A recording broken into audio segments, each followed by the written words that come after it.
India त त्यो दिन डराएको छ जुन दिन थरवट किन दिएन हामीले थाहा छ तपाईहरुलाई नेवा किन दिएन तामसालिम किन दिएन लिम्बुवान किन दिएन खसान खसहरुको क्षेत्रीहरुको किन सुदूरपश्चिमलाई दिएन यस कारणले दिने यदि खसान दिएको भए पश्चिम चारवटा प्राण कुमाउ गडवल उत्तराखण्ड टोटल पंजाबसम्म टुक्रिन थियो एक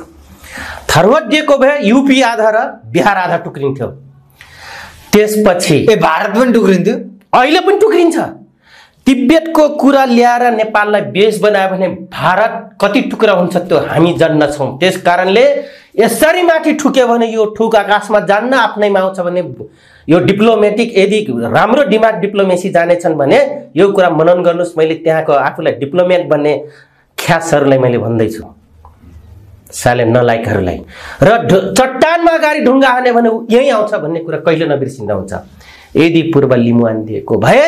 वेस्ट बंगालसम्म मणिपुरी तपाईको त्रिपुरा नागाल्यान्ड सिक्किम दार्जिलिङ अरुणाञ्चल सबै टुक्रिनला थियो बुझ्नुभयो यो कुरा आज कसैले भनेन तर आज मधेस दिँदा कोही टोपी कट्टु पनि आएन कोही ढोटी कट्टु पनि आएन विरोध किन गरेन मधेस पाउँदाखेरि किनभने बाबुराम देखि प्रचण्ड देखि आफूले लुकाइदिएको बचाइदिएको नाउँमा मधेस प्रदेश दिन कोही बोलेन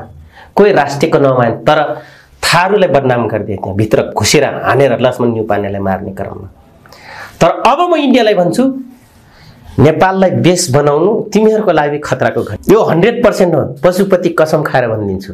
यो यसलाई यो क्लिपलाई राख्नुस् है पशुपति कसम खाएर मैले भन्दिदै छु इन्डिया टुक्रेन भने